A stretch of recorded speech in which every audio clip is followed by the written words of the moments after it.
Bismillahirrahmanirrahim. Assalamualaikum warahmatullahi wabarakatuh. Alhamdulillah, amma ba'du. Pertama-tama marilah kita panjatkan puji beserta syukur kepada Allah Subhanahu wa taala. Salawat bertangkaikan salam marilah kita curah limpahkan kepada Rasulullah sallallahu alaihi wasallam. Hadirin, dalam kesempatan kali ini saya akan membawakan kultum yang berjudul Jauhi Prasangka. Hadirin, buruk sangka betapa sering ia hinggap di hati kita. Tak ada manusia kecuali berpotensi mengalaminya. Bagaimana tidak, ia datang begitu cepat dalam lintasan pikiran hingga ia kerap tak disadari. Si A pasti begini, si B pasti begitu, si C pasti demikian, dan seterusnya. Begitulah prasangka itu hadir karena ketidakadaan informasi dan bukti yang jelas. Akibatnya kita pun kerap menduga berbagai kejadian dan peristiwa dengan dugaan-dugaan yang tak semestinya. Dalam istilah syariat, buruk sangka dikenal dengan istilah suudzon dan lawannya baik sangka dikenal dengan istilah husnuzon. Buruk sangka atau suudzon dalam syariat Islam adalah suatu hal yang sangat diharamkan. Sebagaimana firman Allah dalam Al-Qur'an. A'udzubillahi minasyaitonirrajim. Bismillahirrahmanirrahim. Ya ayyuhalladzina amanu ijtanibu katsiran minaz-dzann. Hai orang-orang yang beriman, janganlah kamu memperbanyak berprasangka buruk, karena sesungguhnya sebagian berprasangka adalah perbuatan yang dosa, dan janganlah kamu mencari-cari kesalahan orang lain. Quran Surat Al-Hujurat ayat 12. Kemudian Rasulullah Shallallahu Alaihi Wasallam memperkuat dan mempertegas perintah dalam ayat di atas dengan sabdanya, berhati-hatilah kalian terhadap prasangka buruk, sesungguhnya prasangka buruk adalah perbuatan yang dosa, dan janganlah kamu mencari-cari kesalahan orang lain. Hadis riwayat Bukhari dan Muslim. Dalam Quran Surat Al-Hujurat ayat 12 di atas, selain larangan untuk berprasangka buruk, dalam ayat tersebut juga dijelaskan larangan untuk tidak berbuat tajasus, yaitu mencari-cari kesalahan orang lain.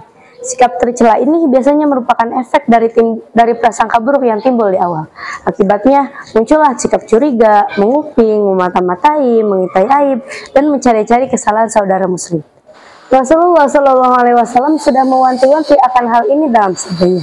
Janganlah kalian saling menguping, janganlah kalian saling memata-matai, dan janganlah kalian saling berlomba-lomba dalam masalah dunia. Hadis riwayat Bukhari dan Muslim. Selain itu, curiga, mengintai aib, dan mencari-cari kesalahan saudara muslim juga dapat merusak saudara muslim tersebut. Rasulullah Shallallahu Alaihi Wasallam bersabda, sesungguhnya jika kamu mencari-cari kesalahan saudara muslim, maka kamu telah merusak mereka atau hampir merusak mereka. Hadis riwayat Abu Daud.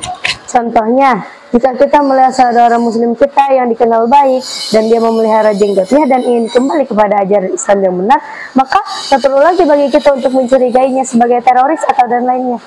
Karena tak jarang akibat kecurigaan tersebut, saudara muslim kita menjadi sulit untuk bersosialisasi di dalam masyarakat. Bakar bin Abdullah Al-Muzani dalam kitab Tahzib Ahtaza berkata, barang siapa yang mengatakan perkataan seseorang, sekalipun perkataan tersebut benar, maka kamu tidak mendapat pahala. Dan apabila perkataan tersebut salah, maka kamu akan mendapat dosa. Perkataan tersebut adalah prasangka buruk kepada saudaramu. Apakah ada prasangka buruk yang dibolehkan? Sebagaimana telah dijelaskan di atas, hukum asal prasangka buruk adalah terlarang. Kemudian, kita boleh berprasangka buruk jika didasari oleh fakta, informasi, dan bukti yang kuat. Kita boleh berprasangka buruk.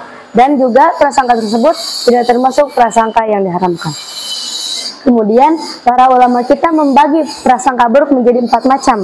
Yang pertama, prasangka buruk yang diharamkan, yaitu berprasangka buruk kepada Allah Subhanahu wa taala dan kepada saudara-saudara muslim tanpa ada bukti dan fakta yang jelas. Yang kedua, prasangka buruk yang dibolehkan, yaitu berprasangka buruk kepada orang kafir dan juga kepada orang-orang yang emang gemar mereka melaksanakan kefasikan dan kemaksiatan. Kita boleh berprasangka buruk kepada mereka karena mereka adalah ahli keburukan. Yang ketiga, prasangka buruk yang dianjurkan, yaitu berprasangka buruk kepada musuh dalam suatu pertarungan. Kemudian yang terakhir, yang keempat, yaitu prasangka buruk yang diwajibkan, prasangka buruk terhadap kemaslahatan syariat. Jika telah dipahami penjelasan di atas, yaitu boleh berprasangka buruk kepada seseorang jika didasari oleh informasi, fakta, dan bukti yang kuat. Jika tidak, maka jauhilah prasangka buruk tersebut. Misalnya, tak layak seorang muslim berada di tempat restoran makanan haram walaupun tidak memakannya. Tak layak seorang muslim berada di tempat perzinahan walaupun tidak berzina. Dan tak layak seorang muslim berada memegang botol homer tanpa meminumnya, tanpa ada hajat. Daripada kita memikirkan aib orang lain, mending kita sibuk kepada aib kita sendiri. Karena Abu Hurairah pernah berkata, salah seorang dari kalian bisa melihat kotoran kecil di mata saudaranya, sedangkan dia lupa akan kayu besar yang ada di matanya. Mungkin itu saya yang dapat saya sampaikan. Kurang dan lebihnya mohon dimaafkan. Uzur man kila wala tangzur man kola. Uzma sofa wa jamak kejar. Ambil yang baik, tinggalkan yang buruk. Walahul muwafiq illa aqwamit thoriq. Wabillahi taufiq wal hidayah. Wassalamualaikum warahmatullahi wabarakatuh.